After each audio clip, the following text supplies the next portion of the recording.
epithelial tissues. Okay. Then we also did introduce connective tissues. We looked at some important characteristics and features about connective tissues. We did talk about the 3 types of fibers that are found in connective tissues. Okay, but also today we're going to continue now with the classification of connective tissues. So let me open up the PowerPoints, and we shall be using continue with chapter 4, either in the Ammerman textbook, or if you're using OpenStax, it's also in chapter 4 of the OpenStax online free resource. Anyway, let's continue therefore with classification of connective tissues. Now, connective tissues, as we did mention, is the most extensive type of tissue in the body. And that is because there are so many types. There's so many types, okay? So let's therefore classify the different types of connective tissues into groups. And the first group that we'll look at today for connective tissues are the first group known as the connective tissue proper. So we'll put here number 1, this first group called connective tissue proper.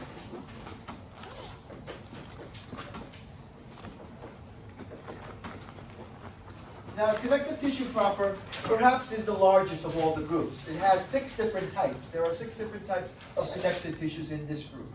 So let's continue classifying here connective tissues. And a few things here, some general things about connective tissue proper, this first group, is that its main role is actually to connect tissues and structures together. So this is one of the groups of connective tissues, the connective tissue proper, that does serve that main role of connect and support other tissues. Okay? Now, in this first group, called connective tissue proper, we also have many different types of cells. One important type of cell is the one that you see there on the figure, or on the photograph at the top, okay, known as the fibroblast. So let's talk about the different type of cells that we have in this first group. Okay, fibroblasts. Now you can see there a few examples of fibroblasts. The other cells might be some other type of cell that we'll talk about. Okay, but the fibroblasts, these are the main cells that we find here in this group that have the purpose of producing the fibers, the connective tissue fibers, right? Also does produce ground substance. So it's these cells that are important in producing the fibers and the ground substance. Now the fibers we learned about last week, we had collagen fibers, elastic, and what else? Reticular fibers. Good. So these cells are important in producing those different types of fibers. Okay? So that's one group of cells that we find in this type of connective tissue, the connective tissue proper. Okay?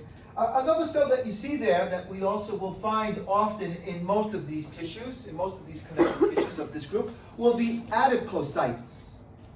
Adipocytes. Now, if you have a tissue that looks like this with a lot of adipocytes, it's most likely going to be fatty tissue.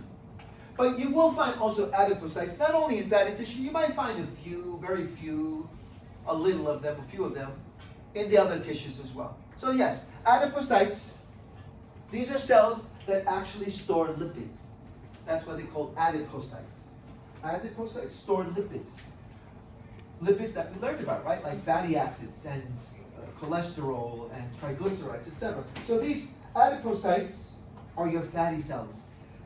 Found abundantly, like this, found abundantly in a specific type of tissue called adipose tissue.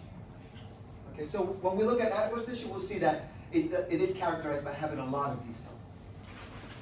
Okay, so adipocytes. Another group of cells that we find in the connective tissue proper are these cells that you see right here. This is the cell. Okay, it has these large structures inside, granules. The cell that you see on this picture is called the mast cell. Mast cell. Now, what do mast cells produce? Mast cells produce something called histamine. Histamine. Okay. Histamine. Okay. Some of you may be familiar with histamine, especially when you're suffering from allergies, right? The histamine causes itchiness. It causes watery eyes and watery nose. But why is that? Why is the histamine causing all those different symptoms like itchiness and redness and wateriness and so forth? Histamine is producing that because what histamine does, it's an important chemical here that causes inflammation. Inflammation. So mast cells produce histamine. Histamine is a substance that's going to alert you that you're going through some allergic process. Okay? So don't think of histamine or inflammation being something bad. It's actually good. It's actually warning you and alerting you that you're going through an inflammation, that you're suffering from something such as histamine. So it keeps you alert, right? Such as when you suffer from hay fever, let's say. Probably by the middle of this month, many of you are going to start having these hay fever symptoms, right? Which alert you, and you say, hey, I think I'm suffering from allergies. Maybe I need to take some antihistamine drugs, like Benadryl and so forth. Okay? Or see a doctor to tell you what you actually have. Maybe it's not an allergy, but it could be a cold. Anyhow, histamine is produced by the mast cells. Okay, and mast cells are found within connective tissue proper. Okay, and then we have finally some other types of cells that actually carry out the process of phagocytosis. What is phagocytosis? What is phagocytosis? Phagocytes. These are cells that carry out phagocytosis. What is phagocytosis? It's a part of exercise. It's a type of Exercise. process where a cell eats and swallows up. A cell that eats and swallows up things. Looks like the Pac-Man little cartoon that maybe you've seen in video games or cartoons where it swallows up and eats up. So phagocytes swallow and eat up foreign things, or unwanted elements. Unwanted elements like junk, garbage, foreign cells, etc. So here's an example of a phagocyte. This large phagocyte, this large cell that carries out phagocytosis, right, is called a macrophage. Macro means big. But there are other types of cells that also carry out this process of phagocytosis. We'll learn about them when we discuss blood and white blood cells and so forth. Okay? But that's just one example there of a phagocyte that can ingest, swallow up, and eat up unwanted and foreign things. Okay, these are some of the varieties of cells that we will find in the connective tissue process. Any questions? Okay, so let's now continue, therefore, with one type of connective tissue proper. Now I'll use Arabic numerals, and you can also follow me with Arabic numerals as well. So now we'll start with number one. One type of connective tissue proper, which you see right here on this next figure, figure 4.11, is one that is called loose connective tissue, or also known as, anybody remember? Areolar connective tissue, right? Areolar tissue. Areolar tissue. CT for connective tissue or just areolar tissue. Okay? So this is the same as this one that you see right here, loose connective tissue. It is also known as loose connective tissue. Okay? Now this tissue, this first type of tissue of the connective tissue proper, is actually considered to be the prototype of all the connective tissues. The prototype. Who remembers from lab class what it means when we say prototype? The model, good. The representative or the exemplary. Okay?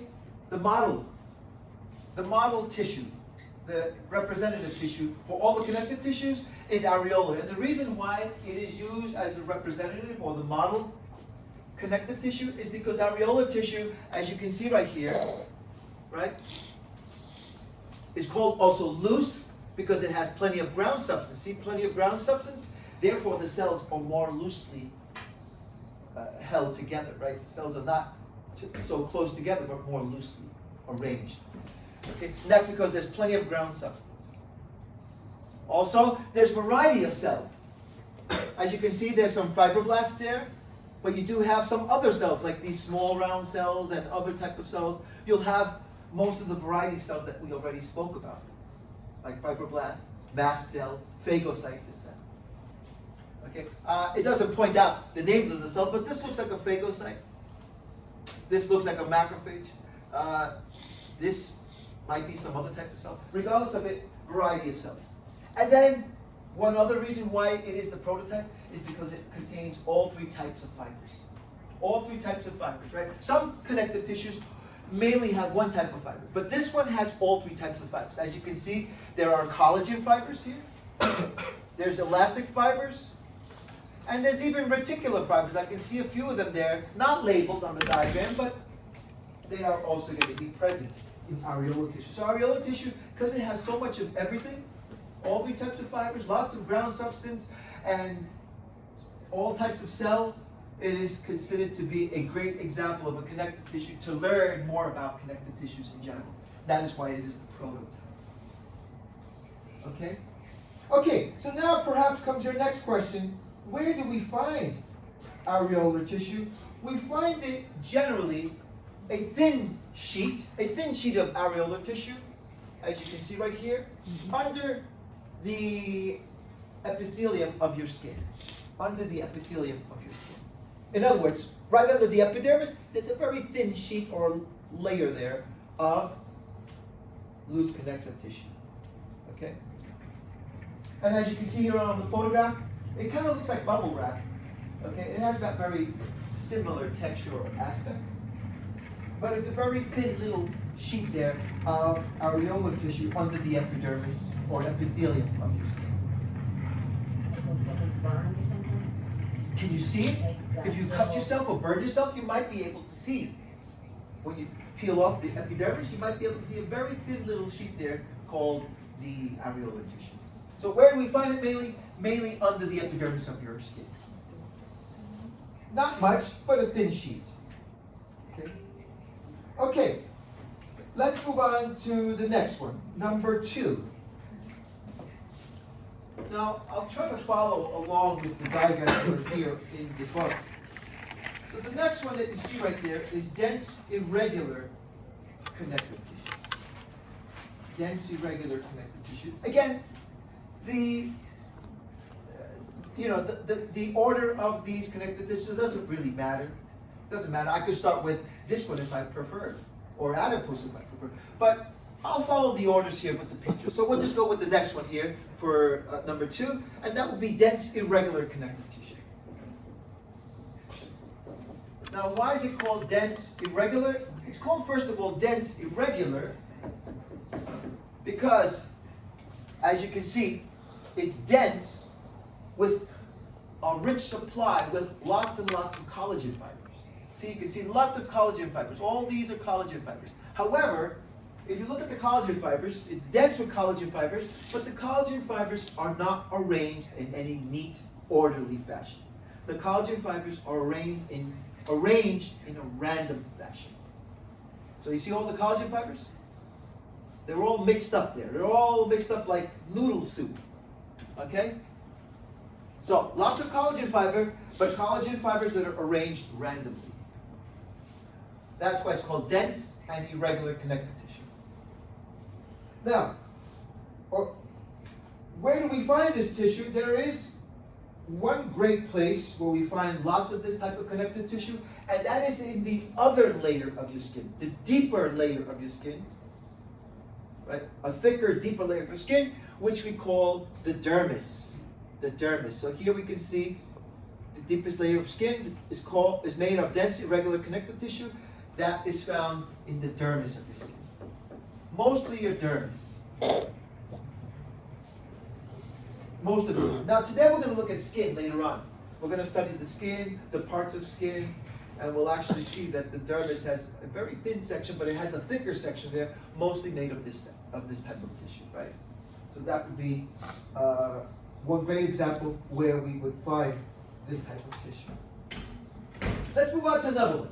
Now, on the diagrams here, or in the textbook, they're using letters here to classify our different connective tissues, right? But by now, we're up to number 3. number 3.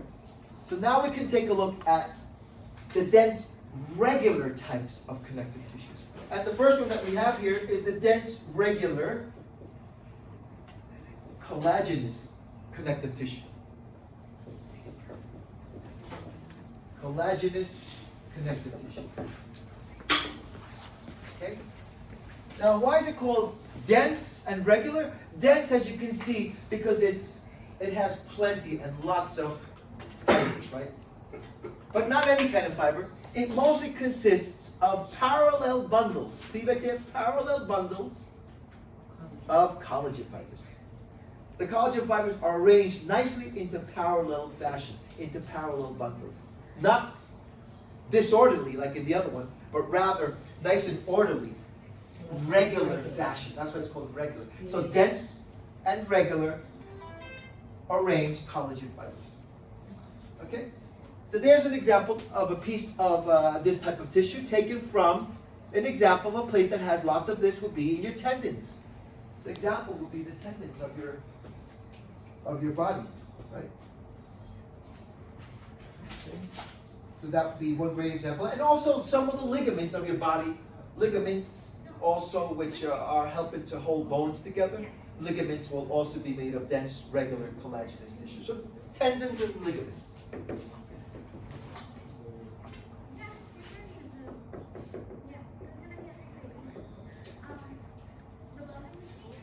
Okay, up to there, any questions?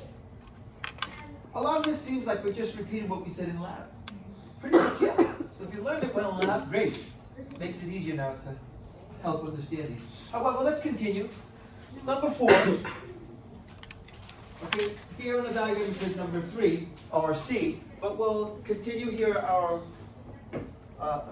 list here with another one, the 4th type, which you see right here, which consists of lots and lots, so therefore it's dense, of parallel bundles of elastic fibers.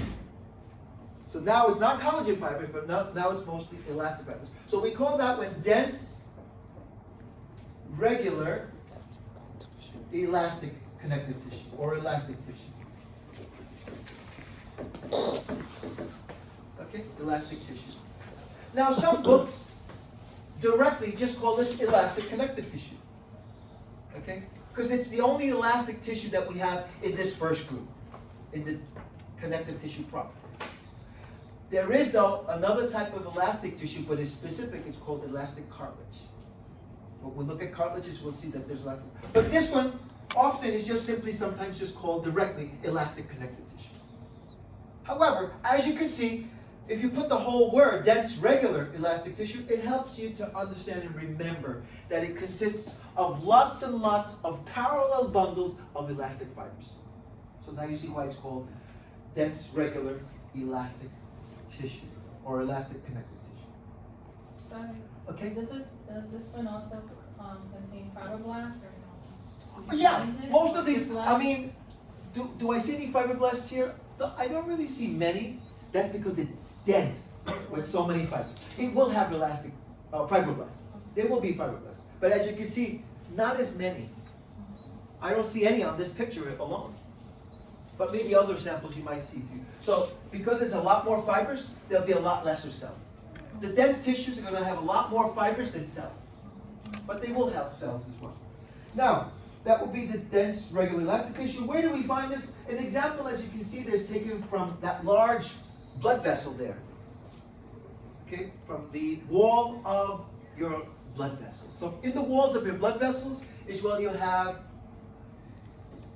this type of connective tissue. Walls of blood vessels. In fact, walls of your vessels in general, meaning not only blood vessels, but I think lymphatic vessels will also have this type of connective tissue. Anyway, here's an example taken from an artery. This is one of the largest arteries, known as the aorta. And in that wall of the artery, there's going to be a lot of this type of tissue, which is going to allow your arteries and your veins, your blood vessels, to expand and then recoil again. As blood goes through it, the walls expand, and then as blood passes, the walls recoil once again. So now you see how that is very helpful and useful in your blood vessel walls, so that the walls can stretch out and then recoil. your blood vessels have a lot of elasticity because there's a lot of elastic fibers. Okay, let's move on to the next one. Okay, next one we have here is reticular tissue. Reticular connective tissue or just simply reticular tissue?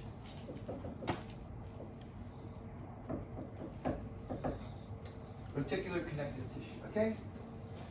Now as you can see, it makes sense that we call this reticular tissue because as you can see from the figure or diagram, right, you can see that it will have a large numbers, right? Large numbers or many, lots and lots of reticular fibers. With the others, very little or hardly any reticular fiber. But this one is rich in reticular fibers. Okay? Now, reticular tissues or reticular fibers, when they come together like this, they start to form net-like structures. Looks like a net, right? So therefore, the purpose of reticular tissue is to help organs that have it to trap things. Now, there's a good example here of an organ or structure that has a lot of this type of tissue, reticular tissue. It's called the lymph nodes. So as lymphatic fluid flows through the lymph nodes, which are made of a lot of this type of tissue, are going to trap things like foreign cells, like garbage and junk. Okay? Okay, so lymph nodes. But there is another good example of a structure that also has and is made of this type of tissue. Anybody remember? Spleen. The spleen. Good, the spleen. The spleen is made of reticular connective tissue. And therefore, the spleen will have that purpose of trapping old blood cells. Traps old blood cells, especially red blood cells. That's why the spleen is considered to be the graveyard of your old red blood cells. When your red blood cells are done, after 3 months they're no longer useful. They're trapped in the spleen, taken apart, and recycled. Okay, so your spleen is another example of a place that will have a lot of this type of tissue. Okay. By the way, anybody know where the spleen is? If you can't describe it, at least show me where you think it is. In the stomach. Not in the stomach, but to the left of the stomach. On the side here, right above, on your upper left quadrant of your abdomen, right about here. Okay? Boxers know a lot about the spleen because they get often hit there when they get punched. Okay? Anyway, these are organs here that serve like nets to trap things because they have a lot of this tissue. Okay, and lastly, number 6, one last type of tissue from this large group is adipose tissue. Adipose connective tissue, or just simply adipose tissue. Okay? Now, one thing that stands out with adipose tissue, that it has a lot of these cells called adipocytes. The fatty cells. Okay? The adipocytes are cells that store lipids like fatty acids and cholesterol, etc. So you can see how these fatty cells look like they contain something that looks like cooking oil or whatever. And that's because they are filled with a lot of lipids. So the adipocytes are characteristically found here abundantly in this type of tissue called adipose tissue. So therefore, because there's a lot of adipocytes in adipose tissue, okay, we will find adipose tissue either under your skin and around your organs. Okay, here's an example of skin removed, and if you look underneath all the layers of your skin, you'll find there sort of like a pattern of fatty tissue. Some people will have more in certain places, like women have more fatty tissue or adipose tissue around the upper torso and hips. Men around the thighs and belly. Okay, well, if a man works out a lot, or a woman, they'll have a lot less. But anyway, you could appreciate that there are certain areas that men will have and women will have a certain degree of adipose tissue. And you'll also find adipose tissue around your organs, such as the heart. There'll be some fatty tissue around your other organs as well, etc. Okay, now therefore, let's take a look at some purposes of adipose tissue, some things that it'll do.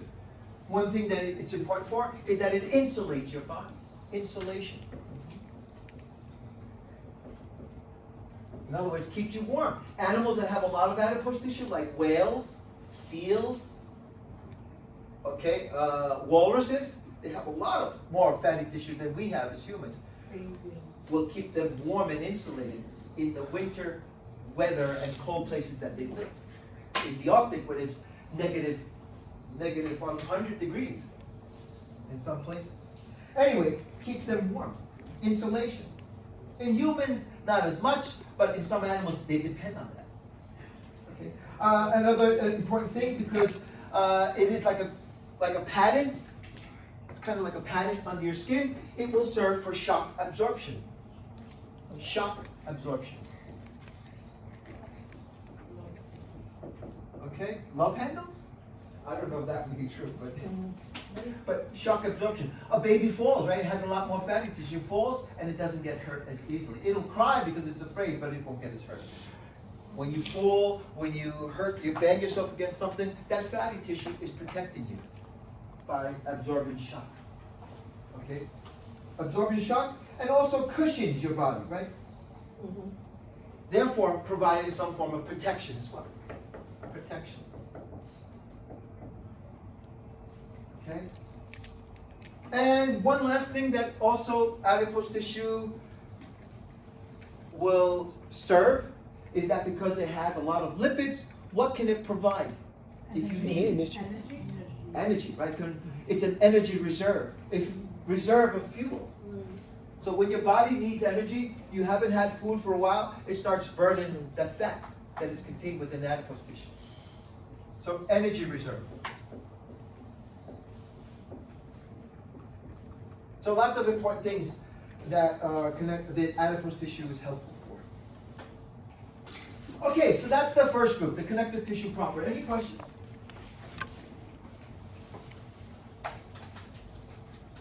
Okay. So let's continue a little bit more. Now let's take a look at my second group of connective tissues. Any questions? Okay, number 2. Second group of connective tissues. The second group of connective tissues is a type of connective tissue that is firm, strong, tough, but also flexible. What tissue is that? Tough but flexible. Cartilage. Good. So let's talk about cartilages now. Cartilages. Let's change the figure so that we can look at some examples of cartilages. Here's an example of cartilage. Cartilage is tough but flexible. Okay? Now, cartilages consist of a unique type of cell. So now we're looking at cartilage tissues. And they have now a unique type of cell called chondrocytes. Chondrocytes. Anytime you see that word chondro, it's referred to cartilage. Remember that always. When you see that word chondro, or any word that contains those 5, 6 letters, chondro, it means that it has something to do with cartilage. Like chondroitin is a supplement people take to make their cartilages stronger. Or a chondroplasia, a medical condition where a person stops growing because the cartilages have fused, etc. There are some few examples of words that have the word chondro. Chondrocytes. So chondrocytes are the cartilage cells. And here you can see some examples of chondrocytes. That's a chondrocyte, here's a chondrocyte, here's a chondrocyte, etc. You can see that chondrocytes are located within these small little spaces in cartilage tissue called lacuna. So there you can see the lacuna, the space, and the cell inside the space called chondrocyte. Okay, so small spaces like these that hold the chondrocytes are called lacuna. Okay, now let's take a look at one other important thing here about cartilages, and then we'll look at the 3 types. Okay, one other important thing about cartilages is that cartilages are going to be avascular. Avascular. Your other connective tissues, your other types of connective tissues are going to have certain degree and a lot of vascularity. but not cartilage. Cartilages are avascular. And if you look at this example there, or any of the other examples, you don't really see any blood vessels. That's because it is avascular, meaning that it lacks blood vessel supply. Lacks blood vessel supply. So this is one of the only connective tissues that does not have blood vessel supply. Therefore, if you lose a piece of cartilage, if it breaks, if it's removed, it will not regrow, unfortunately. And that's what happened with the guy who had his ear bitten off by Mike Tyson. Remember years ago, the guy who's Holyfield. Mike Tyson bit his ear off. His ear probably looks deformed, but maybe through plastic surgery they were able to reconstruct some ear. But the cartilage is not restored again because it is avascular. Okay? So fortunately, if you lose cartilage like your ear, if you make a hole in your nose that's really big, actually it will not regrow again. The skin might regrow, yes, but not the cartilage itself. That's because it is avascular. People who suffer from diseases or trauma to a cartilage that's broken, destroyed, unfortunately, it will not regenerate either. A disease that can cause cartilage destruction is leprosy. Leprosy. Often leprosy starts at these persons' fingers and ears and nose. And when they have advanced leprosy, they hardly have any nose. They just have a big hole in their face, and they don't have much ears. But it's a disease that maybe you've heard of, found in only very few parts of the world. They usually, these persons are isolated. But if you want to learn more about leprosy, you can look it up. Okay.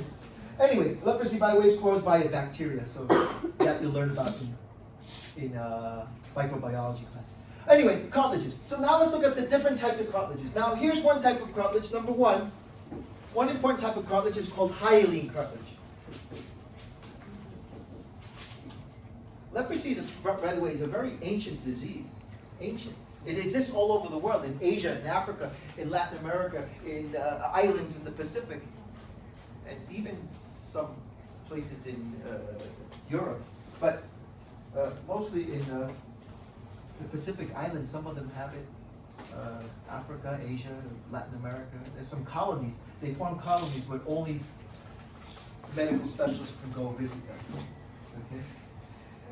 Okay, let's continue therefore with hyaline cartilage. Let's start with this first one, hyaline cartilage. I'm going to abbreviate the word cartilage, okay? But what is important about hyaline cartilage is that hyaline cartilage is, has a smooth, glassy appearance.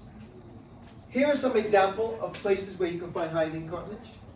And you can see that it has that sort of smooth, glassy appearance. Okay? However, a better example, besides this is the trachea. So the trachea is a good example of a place where we have hyaline cartilage. The rings are made of hyaline cartilage. But a better example will be the cartilages that cover the surfaces that form a joint. Okay, such as, for instance, your long bones of your body. Between this bone and these bones of your arm, there's a joint there. And that part of the joint is covered by hyaline cartilage. Hyaline cartilage, which has a smooth, glassy appearance. So therefore, next time you eat a food like chicken, lamb, or something that's bony, right? At the end of the bone, when you finish all your meat, there's something that looks white or shiny, glassy appearance, that's made of hyaline cartilage. So the articular cartilages is also another example besides the trachea. Articular cartilages. Articular means the joints, right? The articular cartilages are made of hyaline cartilage. Okay? Places where bones form a joint. The bony parts are partially covered by some hyaline cartilage. Another place that you can find hyaline cartilage is, for instance, you can find it in the rib cage, the cartilages that join your ribs to the middle bone called the sternum. Those cartilages there are also made of hyaline. They're called the costal cartilages. The costal cartilages are the cartilages that join your ribs to your sternum. Costal cartilages. I'm just going to abbreviate costal cartilages. And many other places as well, but these are just some great examples here. And one other good place, the nose. Your nose is mostly made of hyaline cartilage. Hyaline cartilage, of course, covered by skin, but underneath the skin, there is hyaline cartilage, which gives the framework of your nose. Without the cartilage, you wouldn't have a nose, you just have a big hole in the middle of the face. So when people get their nose done, it makes it weaker because they're When they get the nose shaving done, cartilage. they have to, not only the bone, but yeah, the cartilage is also reshaped. The cartilage is reshaped, but carefully because, again, it doesn't regenerate. You go. If you could push, if you could kick. Okay, let's move on though to, You could kick. let's move on to some other things. Okay, number 2, fibrocartilage. Fibrocartilage. Now, it's called fibrocartilage. Let me show you a picture. Here we go. If you look at the first one, hyaline cartilage, you see lots of cells. Lots and lots of cells, right? But in fibrocartilage, there's lesser cells, but a lot more collagen fibers. A lot more richer in collagen fibers. That's why it's called fibrocartilage. More abundant in fibers, especially collagen. Okay? Now, it's filled, as you can see, with lots and lots of bundles of collagen fibers. And one good place where we find this is that we find it here in the intervertebral discs. The discs, because it's so rich in fibers, okay, is going to be a lot more resistant and strong to provide support to your spine and your back. All that weight of your body is put on your back, on your spine. So therefore, the cartilages here, known as the intervertebral discs, have got to be very strong. That is why they're made of fibrocartilage. Your intervertebral discs.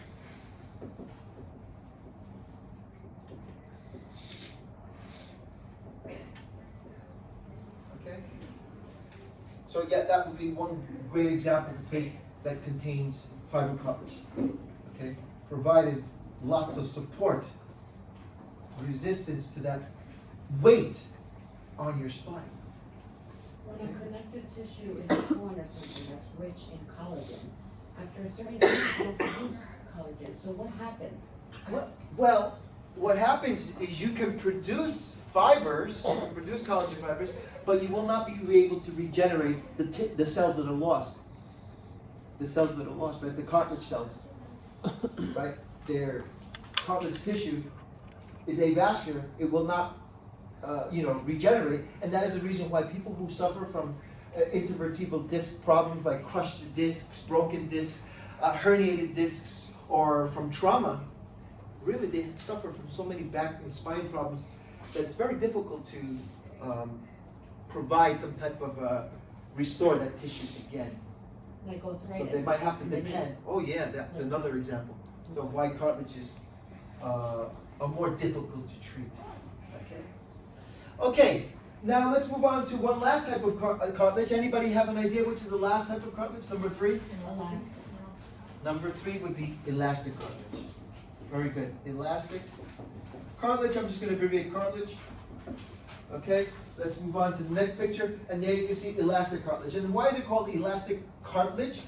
It's called elastic cartilage because as you can see, rich in elastic fibers. Okay?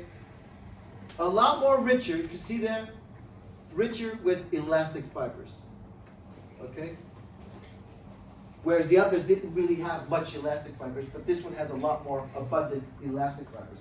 For that reason, elastic cartilage is going to have more elasticity.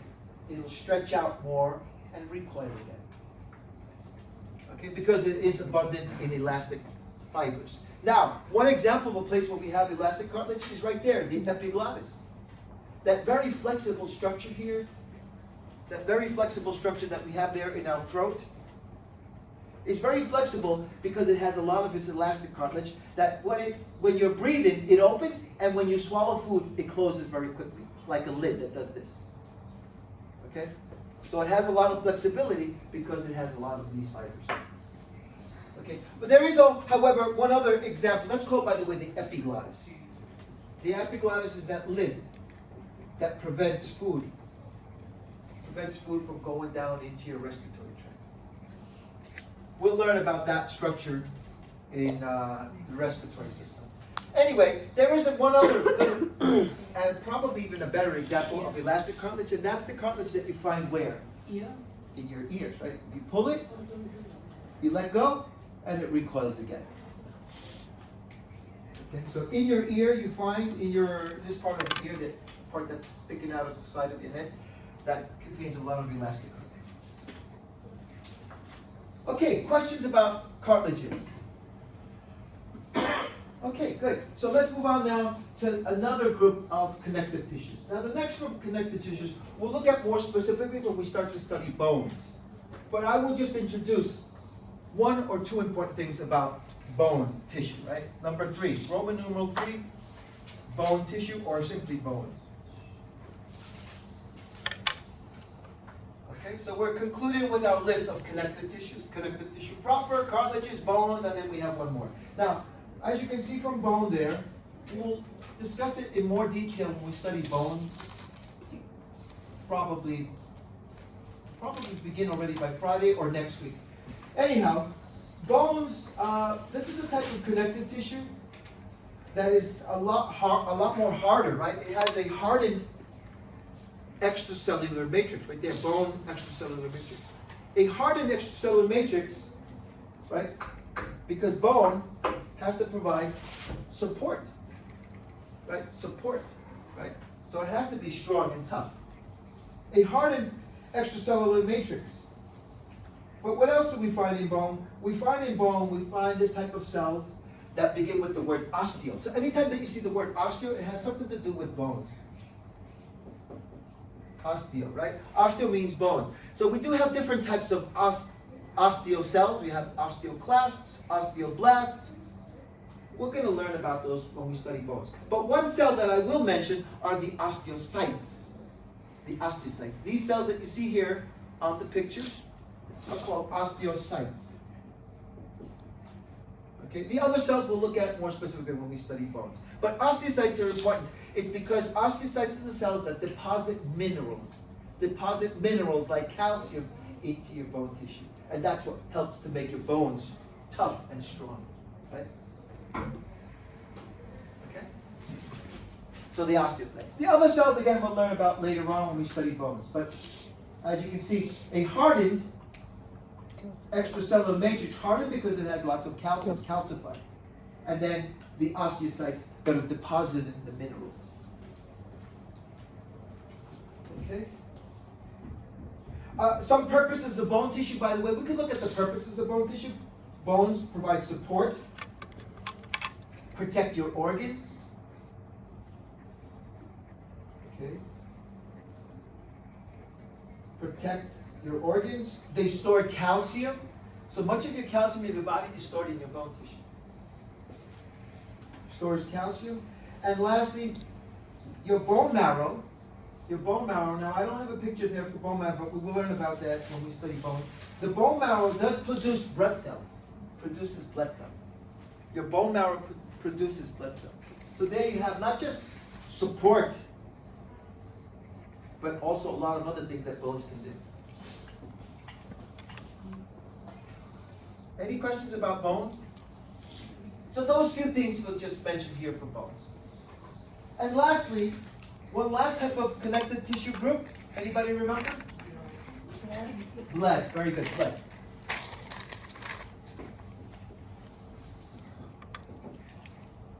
Blood. Okay. Now, blood is a type of connective tissue, yes. Okay. But it is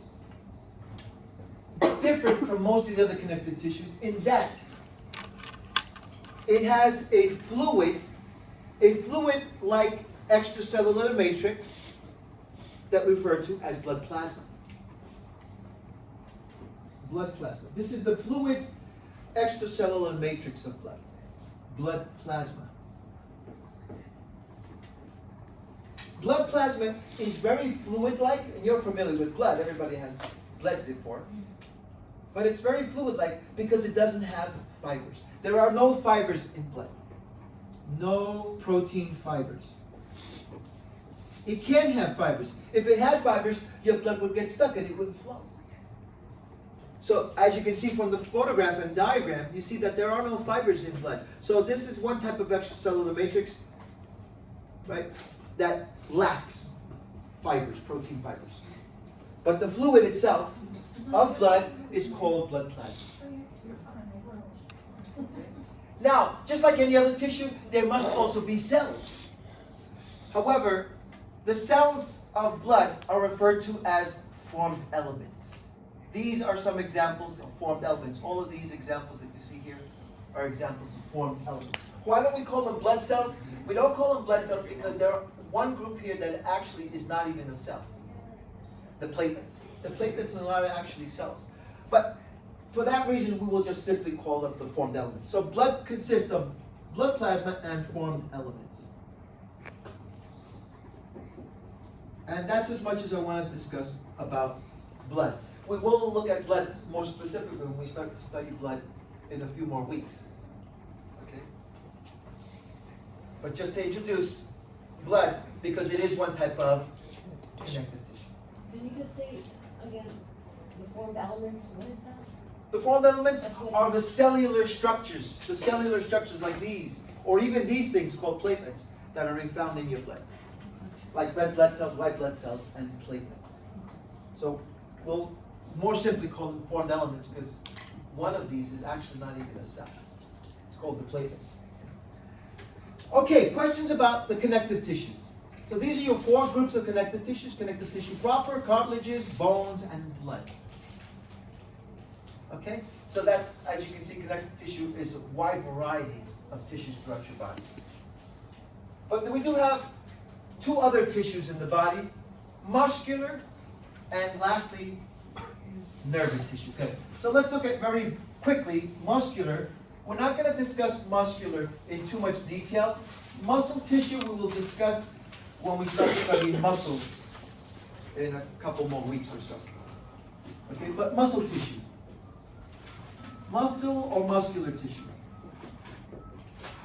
Just a couple of things I want to mention about muscle tissue or muscular tissue. First of all, let's see if I have some pictures here. Okay, here's an example of one type of muscle tissue. This is skeletal muscle. Here's another type of muscle tissue called cardiac muscle in your heart. And then lastly, smooth muscle. Okay, so one thing that you see from all these pictures is that muscle cells look like fibers. And for that reason, they're called myofibers. Muscle cells are called myofibers. So whenever you see the word myofiber, it's referring to the cell of muscle tissue. And here's some example of myofibers there: cardiac muscle fibers, or the next one, smooth muscle cells, or smooth myofibers. So myo meaning muscle, fibers are the actual cells of muscle tissue. Okay. That's as much as I want to discuss for muscle tissue. We'll talk about it more deeply when we get to muscles. And lastly, nervous tissue. My fourth type of adult human body tissue is nervous tissue. And that will be studied in more detail in SCB 204. But just a couple of things I want to introduce about nervous tissue is that nervous tissue consists of these important cells that generate nerve impulses. The cells are called neurons. So there are neurons. Neurons are the cells that generate, that produce those electrical signals that travel quickly in a matter of milliseconds throughout your body, right? Like electrical signals, electrical currents produced by these cells. The electrical currents are called nerve impulses. The cells that produce them are called neurons. So here's an example of a neuron. But also in nervous tissue, we have cells that support the neurons. Cells that support the neurons, such as for instance these, this one here, and here, you have many examples there, are called neuroglial cells. Or simply, neuroglia refers to the supporting cells in your nervous tissue. So in nervous tissue, you have these two different types of cell groups, neurons and neuroglia. Okay, questions about any of the tissue types? Okay, and epithelial tissue, we already saw that last week. Okay, last week. Now, I'll give you a break in a couple of minutes. I just want to introduce now a new topic. Also part of the material for your third quiz. But it's a topic that discusses something that we call membranes. Not the cell membrane, but membranes of the body.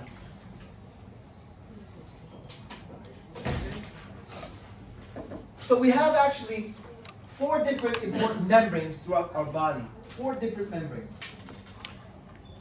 Okay? Here's a few examples of membranes.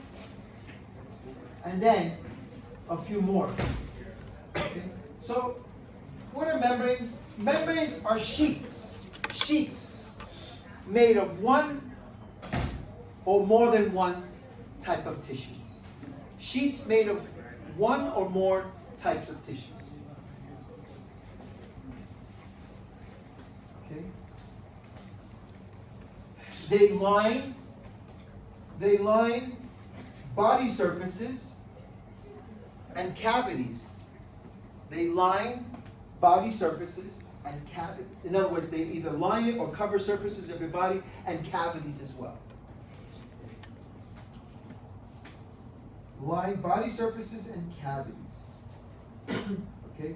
So one type of membrane is the one that you see there called the serous or the serosal membrane. Serous or serosal. So number 1, serous membrane or serosal membrane. I'll abbreviate the word membrane, okay?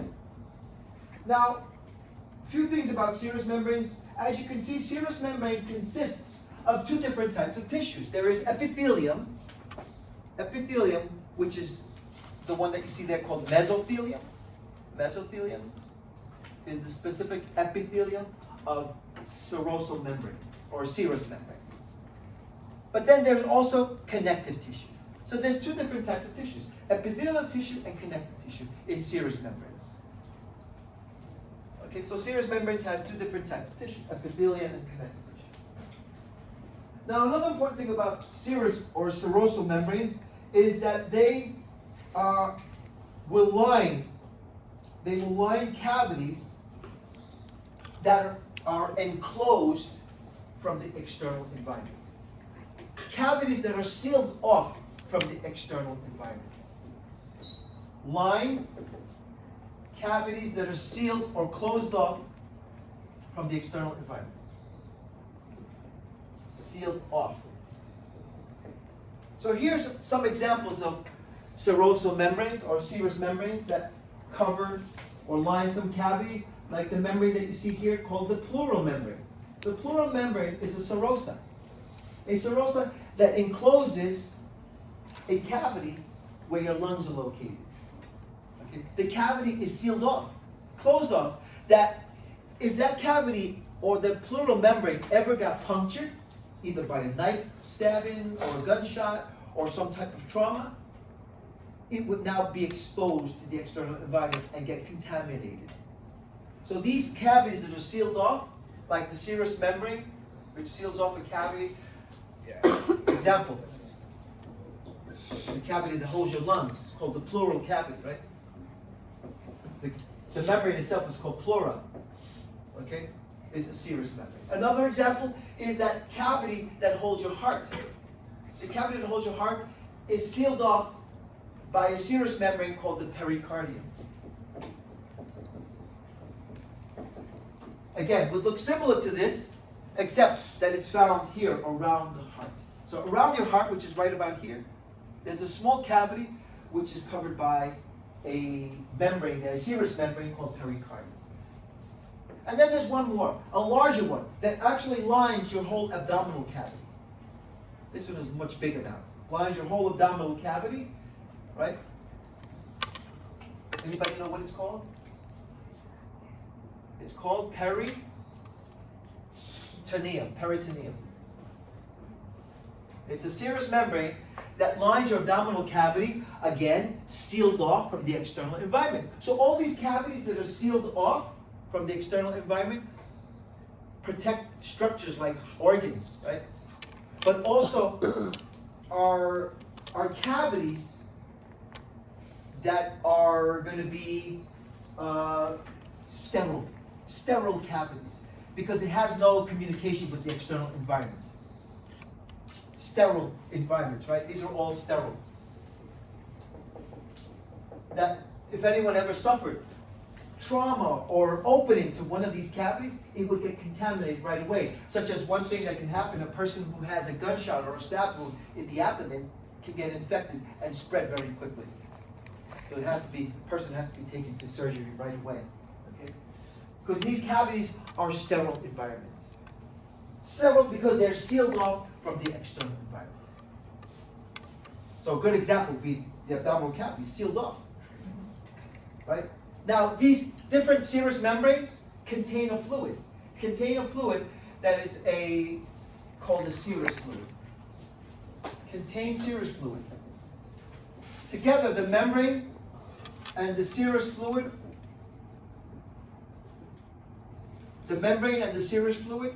is going to provide lubrication for movement of your organs, right? Lubricates. Reduces friction.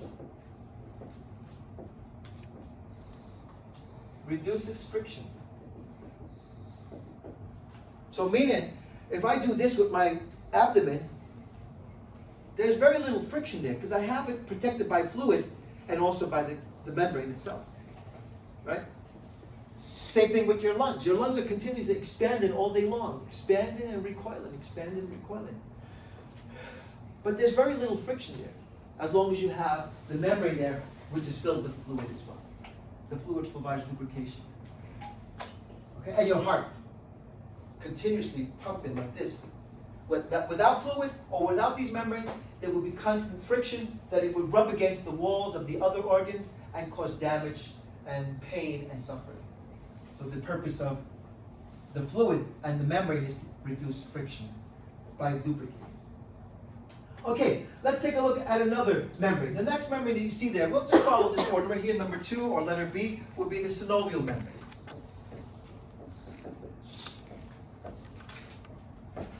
Synovial membranes. So, synovial membranes, one important thing about synovial membranes is that it only consists of connective tissues. There is no other type of tissues. It's only going to have connective tissues. As you can see right here, there is connective tissues, but there is no epithelial tissue. There is no muscular tissue. It's only connective tissues. Only connective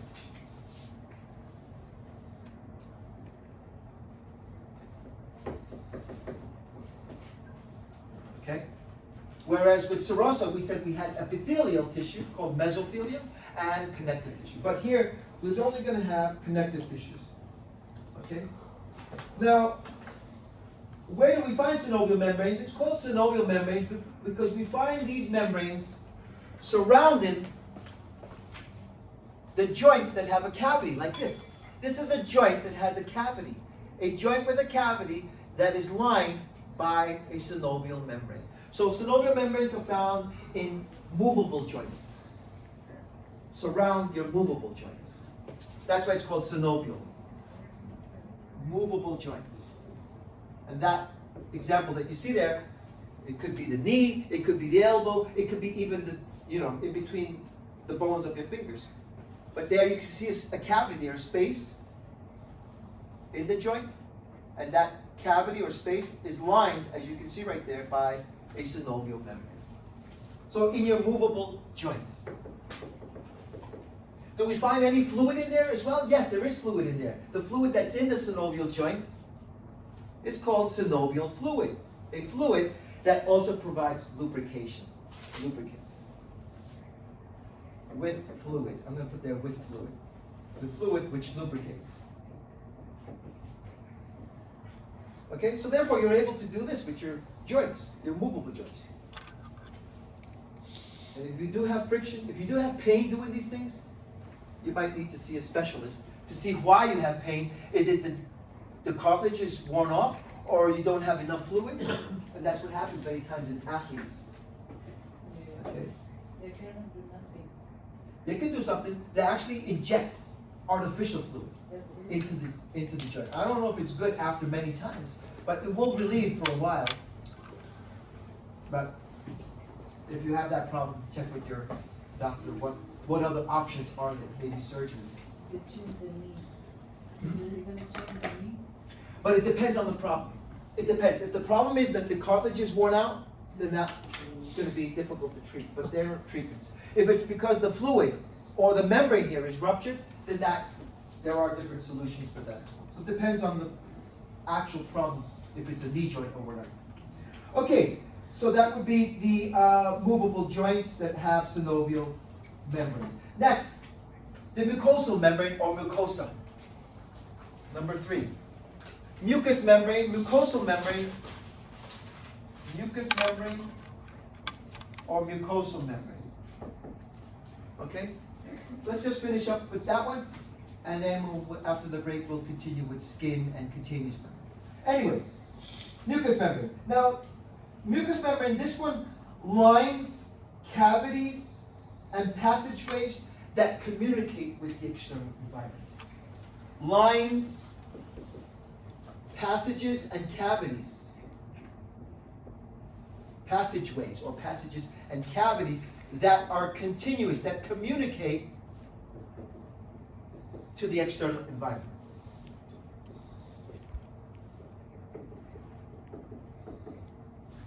Example to external environment. Example would be, for instance, your mouth. The cavity called the mouth, or your throat, or any other holes in the body that we have, right? At the other end, the anal canal. All of these have some type of mucous membrane, right? External environment. Your mouth communicates with the external environment. If it didn't, you wouldn't be able to get food into your body. So there's going to be a cavity there that is open, and that's why we get sick. We get respiratory infections. We get digestive infections, urinary infections, because all these cavities and passageways are communicating with the external environment. So where do we find mucous membranes? We find them lining cavities, either of the digestive tract. It could be anywhere starting at your mouth or go throughout your other parts of your digestive tract, your stomach, your intestines, etc. These are all communicating with the external environment. Okay? Okay? The respiratory tract. I'm going to abbreviate respiratory tract. The urinary and reproductive tracts as well. Urinary, reproductive tracts. All of these different passageways, tracts, cavities are lined by mucous membranes.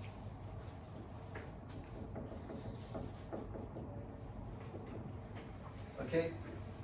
So, one great example again is your mouth and your throat. Your mouth and your throat, the inside of your mouth is a type of mucus membrane. And continue down into your throat, into your esophagus, into your stomach, the same thing. Also within your respiratory tract, etc., etc. So these are all passageways, cavities that are lined by mucous membranes. Now, because they're lined by mucous membranes, they will also produce lots of mucus. The mucus provides protection. Right? Mucus is sticky and it traps things. And you cough it out. You spit it out. Okay, and so forth. So the mucus is important to trap things because it's that sticky texture. What else can I say about mucous membranes? Is that mucous membranes consist of two different types of tissues. As you can see right here, consists of epithelial tissue and connective tissues. So yes, mucous membranes have more than one type of tissue. Okay, the only one that had only one type of tissue was synovial membranes, which is only made of connective tissues. But the others have epithelial and connective tissue. Epithelial and connective tissue. There's a good example, and on the figure you can also see there plenty of mucus. Okay, plenty of mucus. The mucus is going to provide protection to the line in there. Okay. Okay. The last one, number 4, is the one that you see here on the figure. Okay, the cutaneous membrane. Cutaneous membrane. Can anyone tell me what is the more common name for the cutaneous membrane? Skin. Very good. The cutaneous membrane is also called the skin. We will learn about skin that it actually has two types of tissues again, right? It has epithelial tissue and it has connective tissue. in the dermis. So yes, it does have two types of tissues. So all your members have two types of tissues, with the exception of synovial members. Synovial members only have connective tissues. The rest have epithelia and connective tissues. All right, why don't you guys take a break? Be back in 10 minutes, and when you come back, we'll look at the integumentary system and discuss the skin. So yes, this is one type of membrane, but we'll look at it more specifically with the skin after the break. Questions? If you have questions, please see me. By the way, I already took attendance earlier as you were taking your quizzes, so I'm not going to waste time passing you the screen. Okay?